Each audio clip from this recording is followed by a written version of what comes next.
स्वागत है आप सभी का हमारे इस ग्रुप पे। दोस्तों, जितने भी ग्रुप में जुड़े हैं स्टूडेंट हों या किसी जॉब में वर्किंग जॉब में हों, उन सभी के लिए मैं वीडियो बनाने जा रहा हूं जो आपके एग्ज़ाम के लिए बहुत ज़्यादा हेल्पफुल रहेंगे। इसलिए वीडियो को आप ध्यान से देखेंगे। तो आज का मेरा वीडियो है, दो टॉपिक आज मैं कवर कर रहा हूं। पहला है मैं आपको इंट्रोडक्शन देना चाहूँगा वेरियस डिपार्टमेंट के बारे में। दूसरा है हम लोग एक छोटा सा एग्ज़ाम पैटर्न्स पे बात करेंगे कि किस किस पोस्ट के लिए किस किस तरीके का एग्ज़ाम होता है। डिपार्टमेंट वाला अलग अलग एग्ज़ाम भी लिया जाता है, उसके बारे में आपको छोटा सा इंट्रोडक्शन दूंगा। तो आइए शुरू करते हैं। पहला है हमारा वेरियस डिपार्टमेंट के बारे में। जब बात करूं तो दो टाइप का हमारे पास यहाँ पर क्या होता है, डिपार्टमेंट मैंने यहाँ पर लिखा हुआ है। पहला है स्टेट गवर्नमेंट और दूसरा होता है सेंट्रल गवर्नमेंट। तो जितने भी स्टेट, चाहे वो सीजी रहे, चाहे एमपी रहे, चाहे यूपी रहे, वेरियस स्टेट के द्वारा अलग अलग कोर डिपार्टमेंट डिसाइड किया जाता है। कोर डिपार्टमेंट कहने का मतलब ये होता है, ये मैं आपको एग्जांपल में समझाता हूँ। यहाँ पर स्टेट लेवल पे मैंने यहाँ छत्तीसगढ़ का एग्जांपल लिया हुआ है। यहाँ पर मैंने एग्जांपल लिया हुआ है सीजी का, इसलिए जितने भी डिपार्टमेंट में है उसमें मैंने सीजी वर्ड यूज़ किया हुआ है। तो आपको यहाँ पर मैं बता दूँ, CG PWD, CG PHE, CG RES, CG WRD. तो ये हमारे यहाँ सीजी में 4 कोर डिपार्टमेंट है। कोर कहने का मतलब होता है गवर्नमेंट के द्वारा इनको कंस्ट्रक्शन एजेंसी के रूप में माना जाता है। कोर कंस्ट्रक्शन एजेंसी, इन्हीं के द्वारा गवर्नमेंट क्या करती है, अपना काम करवाती है। उसके बाद है आपका सीजीएचबी, सीजीपीएचबी, सीएसआईडीसी, सीजीएमएससी, आरडीए, एनआरडीए, सीजीएचडब्ल्यूसी। ये जिसको मैंने ग्रीन पेन पे यहाँ पर आपको नोटिफाई किया हुआ है, ये है आपका सेल्फ फाइनेंस बॉडी है। सेल्फ फाइनेंस बॉडी का कहने का मतलब होता है कि ये लोग अपना जो एम्प्लॉय वहाँ पर डिपार्टमेंट में रखते हैं उसके लिए खुद से पैसा जनरेट करते हैं। सैलरी के लिए खुद से जनरेट करेंगे। गवर्नमेंट इन लोगों को कुछ छूट दे सकती है जिससे ये लोग क्या कर सकते हैं, अपने काम को चालू रखने के लिए पैसा जनरेट कर सकते हैं। इसलिए मैंने इसको ग्रीन पेन पे लिया हुआ है। उसके बाद है आपका नीचे में सीजी यूएडी, सूडा, एसयूडीए और वेरियस डिपार्टमेंट जो छूट गया होगा, ठीक है। तो यहाँ पर मैं छोटा सा आप लोगों को बता दूं कि CG PWD public works department, PHE आपका होता है पब्लिक हेल्थ इंजीनियरिंग, सीजीआरईएस होता है आपका rural engineering services, WRD water resource department, CGHB का मतलब होता है हाउसिंग बोर्ड, सीजीपीएचबी का मतलब होता है छत्तीसगढ़ पुलिस हाउसिंग बोर्ड। इसके बाद सीएसआईडीसी होता है Chhattisgarh state industrial development corporation, CGMSC होता है Chhattisgarh medical services corporation, RDA होता है रायपुर डेवलपमेंट अथॉरिटी, एनआरडीए है आपका नया रायपुर डेवलपमेंट अथॉरिटी। उसके बाद होता है सीजीएचडब्ल्यूसी, सीजीएचडब्ल्यूसी होता है Chhattisgarh state warehousing corporation. उसके बाद अंत में यहाँ पर लिया हुआ है सीजीयूएडी और एसयूडीए, सूडा।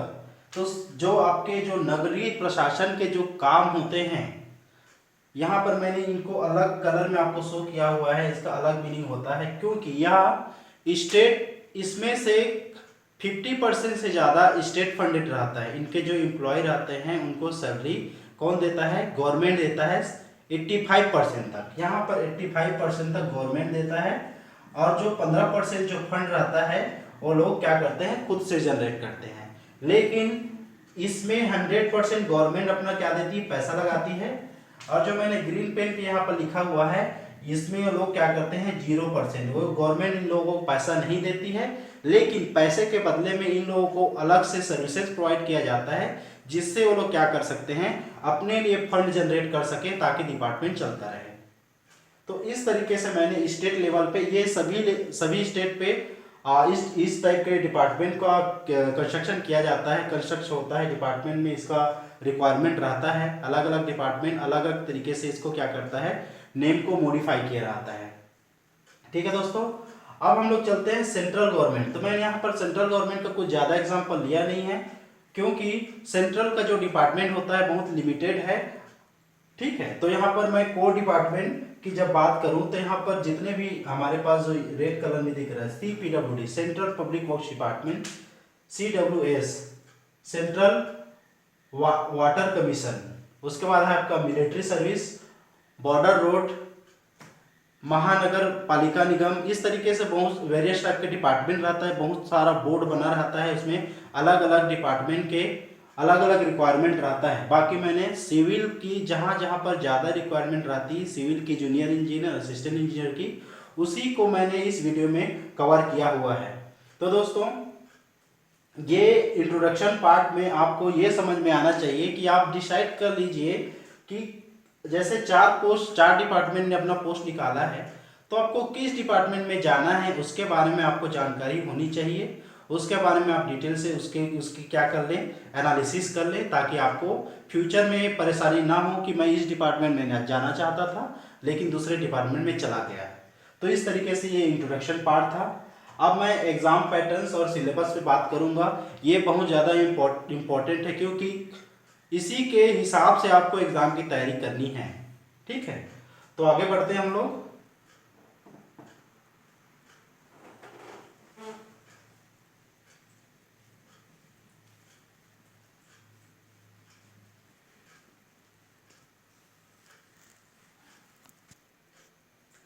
जब हम लोग एग्जाम पैटर्न्स की बात करें और सिलेबस की बात करें दोस्तों, तो अभी ये करंट वैकेंसी आने वाली है। अभी न्यूज़ में आया हुआ था आपका CICB Chhattisgarh state electricity board, तो इसके द्वारा JEE के पोस्ट की भी भर्ती होने वाली है, जूनियर इंजीनियर JEE।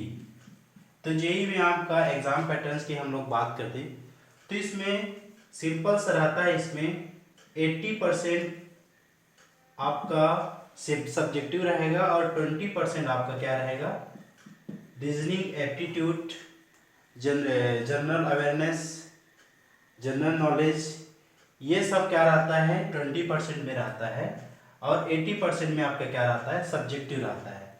सिलेबस आपका चाहे आप CECB का पढ़ें, चाहे SSC का पढ़ें, चाहे आप स्टेट इंजीनियरिंग सर्विस का पढ़ें, सभी का सिलेबस सेम रहता है। कुछ कुछ पॉइंटों को छोड़ दिया जाता है लेकिन क्वेश्चन उसी में से आता है। आपको मैं सब्जेक्ट के बारे में बताऊं, सिलेबस में रहता है आपका BM बिल्डिंग मटेरियल, RCC, उसके बाद आता है आपका CT concrete technology, RCC design यहाँ पर आता है, सब्जेक्ट का नाम होता है RCC डिजाइन। RCC डिजाइन और आपका कंक्रीट टेक्नोलॉजी, बिल्डिंग मटेरियल, ये तीनों का जो पैटर्न्स रहता है सब्जेक्टिव का, जो क्वेश्चन आता है वो आपको समझ में नहीं आएगा कि किससे क्वेश्चन पूछा गया है, लेकिन तीनों में हम लोग सेम चीज़ पढ़ते हैं। मैं आपको जब पढ़ाऊंगा तो समझ में आएगा। उसके बाद आता है आपका इन्वायरमेंटल इंजीनियरिंग।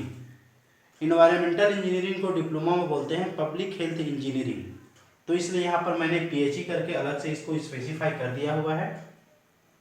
उसके बाद आपका आता है ऐसे स्ट्रक्चरल एनालिसिस।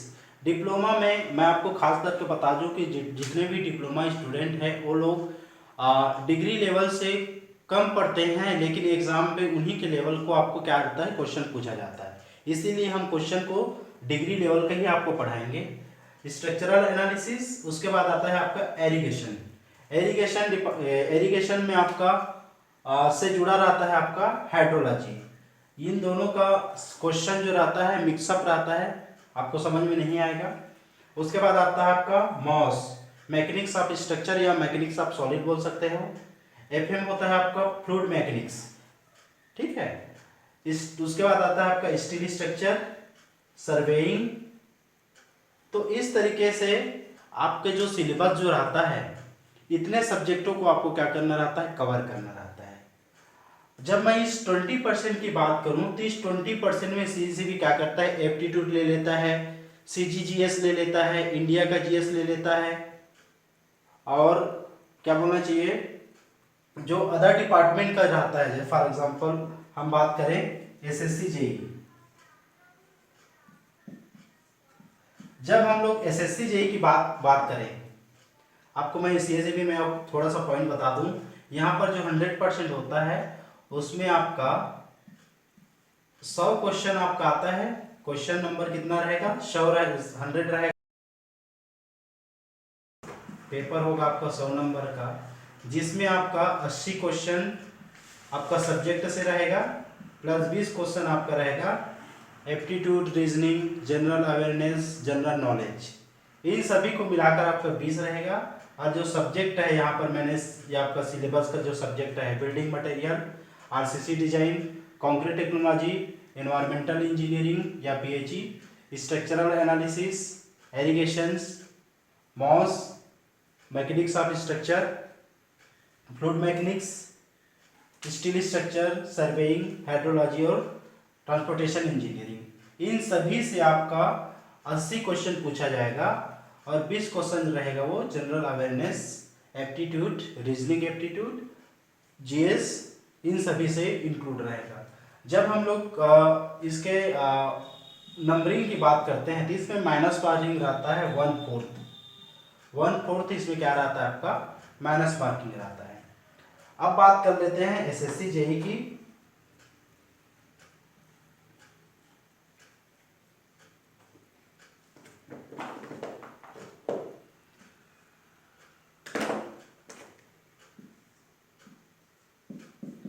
एसएससी जेई की हम लोग जब बात करते हैं तो एग्जाम पैटर्न इसका होता है 2 पेपर,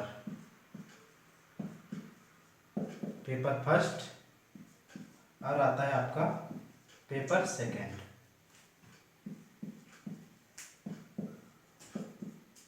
पेपर फर्स्ट आपका दोस्तों ऑब्जेक्टिव होता है, जिसमें आपका मल्टीपल चॉइस क्वेश्चन पूछा जाता है। ऑब्जेक्टिव होगा तो ऑब्जेक्टिव आपका 200 नंबर का होगा, जिसको आप डिवाइड कर सकते हैं 50, 50 और 100 आपका सब्जेक्टिव रहेगा। इन जो ये जो सिलेबस है आपका, जो टेक्निकल सिलेबस है, ये सभी में सेम ही रहता है, बस क्वेश्चन को घुमा दिया जाता है, लेकिन सिलेबस क्या रहता है आपका सेम ही रहता है। 1-2 सब्जेक्टों को हम लोग क्या करते हैं छोड़ देते हैं। जैसे फॉर एग्जांपल आरसीसी की सीएससीबी की हम लोग जब बात करते हैं तो क्वांटिटी सर्वेइंग को नहीं लेता है, लेकिन जब हम लोग एसएससी की बात करते हैं तो वहाँ पर एक क्वांटिटी सर्वेइंग एंड कॉस्टिंग करके क्या रहता है आपका सब्जेक्ट रहता है, उसको इंक्लूड किया जाता है। तो पेपर 1 की हम लोग जब बात करते हैं तो 50 क्वेश्चन आपका किससे रहेगा, जनरल इंटेलिजेंस एप्टीट्यूड से रहेगा, 50 question general awareness and general knowledge से रहेगा, और जो आपको 100 क्वेश्चन रहेगा 100 मार्क्स का, वो आपका क्या रहेगा सब्जेक्ट से संबंधित रहेगा। जब मैं सेकंड पेपर की बात करता हूं तो सेकंड पेपर आपका 300 नंबर का होता है। ये रहता है कन्वेंशनल, इसके लिए क्वेश्चन आंसर आपको रिटर्न में लिखना पड़ता है, और इन दोनों को मिलाकर ये दो पहला पेपर 200 का, सेकंड पेपर 300 का मिलाकर आपको क्या होता है 500 नंबर का आपको क्या हो जाएगा टोटल एसएससी का पेपर हो जाएगा, एसएससी जेई का पेपर हो जाएगा। और इस 500 के नंबर के बेसिस पे आपने जितना स्कोर किया हुआ है इसके हिसाब से आपका रैंक बनेगा, और बिना इंटरव्यू के आपका क्या हो जाएगा इसमें सिलेक्शन हो जाएगा। तो इस तरीके से एसएससी जेई का ये एग्जाम पैटर्न्स है। इसके बाद हम लोग देख लेते हैं स्टेट इंजीनियरिंग सर्विसेज। जो स्टेट इंजीनियरिंग सर्विसेज जो रहता है, जो राज्य के लोक सेवा आयोग के द्वारा परीक्षा आयोजित किया जाता है, उसके लिए उसका जो पैटर्न्स जो रहता है वो किस तरीके से रहता है उसके यहाँ पर हम लोग देख लेते हैं। हर एक राज्य का अलग अलग रहता है। बिहार की बात करोगे तो बिहार पीएससी अलग पैटर्न से लेता है, झारखंड पीएससी अलग पैटर्न से लेता है, एमपी पीएससी और सीजीपीएससी का 50 से 70% आपका क्या रहता है सिमिलर रहता है। बाकी सभी पीएससी लोगों का क्या रहता है अलग अलग तरीके से क्या करते हैं एग्जाम लेते हैं। तो मैं यहाँ पर बात करता हूँ सीजीपीएससी की, सीजीपीएससी स्टेट इंजीनियरिंग सर्विसेज।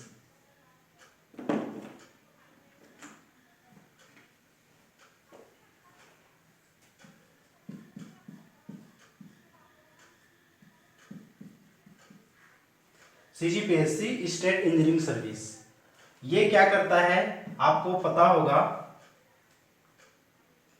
यह असिस्टेंट इंजीनियर के पोस्ट को क्या करता है फिलअप करने के लिए परीक्षा का आयोजन करता है, परीक्षा आयोजित करता है। असिस्टेंट इंजीनियर जिसको एसडीओ भी बोलते हैं, ठीक है, वो लोकेशन के हिसाब से उसका नाम चेंज होकर एसडीओ हो जाता है, नहीं तो उसका जो नेचुरल जो पोस्ट नेम होता है वो असिस्टेंट इंजीनियर का रहता है।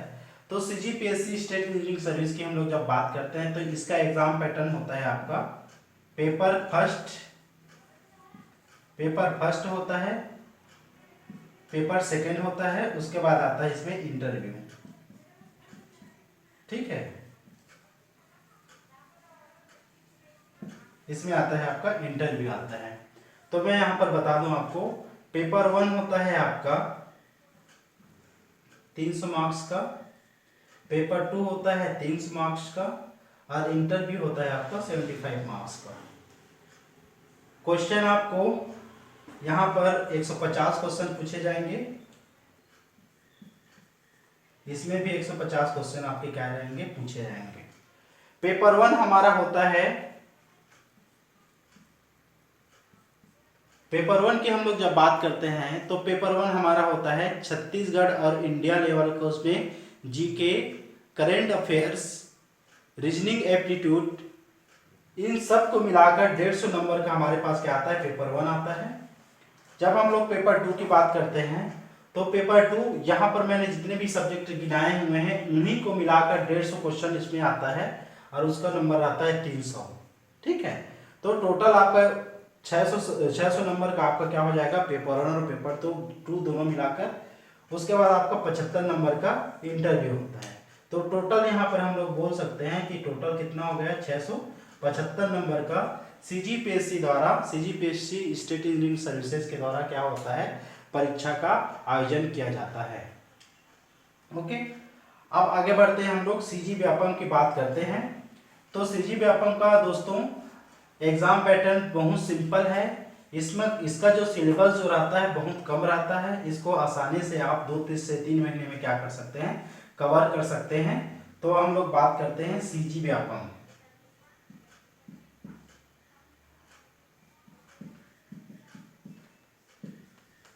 सीजी व्यापम हमारे यहाँ स्टेट पे क्या करता है, जूनियर इंजीनियर की पोस्ट को फिलअप करने के लिए परीक्षा का आयोजन करता है, जूनियर इंजीनियर।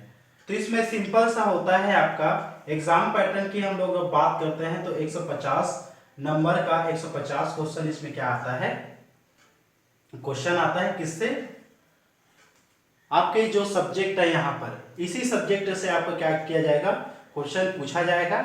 और जो क्वेश्चन पूछा जाएगा वो रहेगा ऑब्जेक्टिव। ठीक है, इसमें रहता है ऑब्जेक्टिव, कोई सब्जेक्टिव क्वेश्चन नहीं पूछा जाता है। आपको गोला लगाना है, जो आंसर सही रहेगा उस पर गोला कीजिए OMR शीट पे। उसके बाद आपको जिस तरीके से स्कोर किया हुआ है उसी के बेसिस पे क्या होगा, आपका रैंक बनेगा और जितना पोस्ट रहेगा उसके हिसाब से आपका सिलेक्शन होगा। तो इस तरीके से सिंपल है। मैंने आपको SSC, JEE, CSAB, CG state engineering services और सीजी व्यापम द्वारा किस तरीके से एग्जाम लिया जाता है, इसका एग्जाम पैटर्न क्या रहता है और सिलेबस क्या रहता है, उसको मैंने आपको बता दिया। मैं थोड़ा सा आपको अपकमिंग वैकेंसी के बारे में थोड़ा सा बता दूं, जहां तक मेरे को नॉलेज है, जो आपके एग्जाम प्रिपरेशन के लिए आपको मोटिवेट करेगा ताकि आप क्या करें, अच्छे से पढ़ें। तो मैं आपको बता दूं सीजी व्यापम और सीजीपीएससी,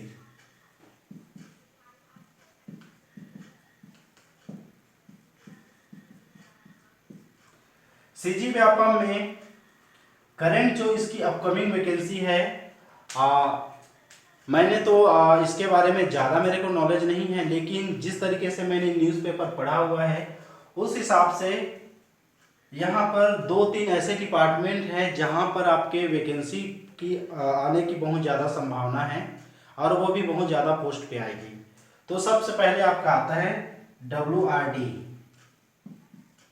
एजुकेशन डिपार्टमेंट में कम से कम मैं उस दिन नॉलेज एनालिसिस कर रहा था तो 450 पोस्ट JEE के खाली हैं वर्तमान में, 450 पोस्ट खाली है।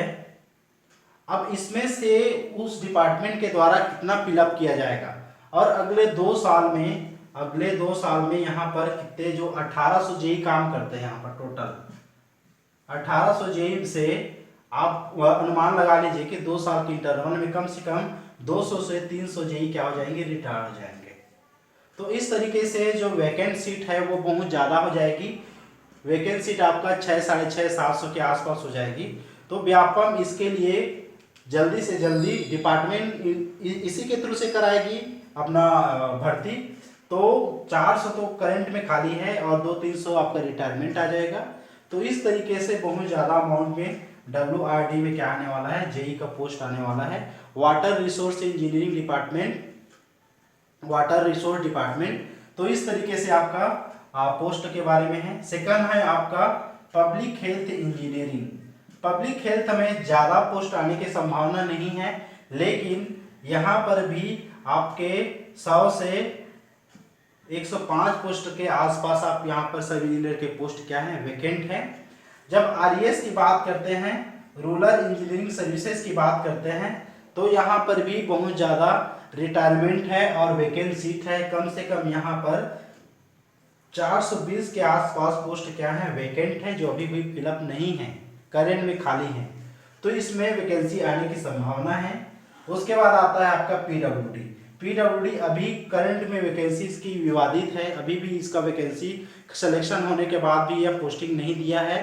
तो इस डिपार्टमेंट में पोस्ट आने की संभावना बहुत कम है। लेकिन जो ये कोर 3 डिपार्टमेंट है, WRD, PHE, RES, इन तीनों को मिलाकर कम से कम 400 से 500 पोस्ट इस कुल मिलाकर डिपार्टमेंट में आने वाले हैं जेई के।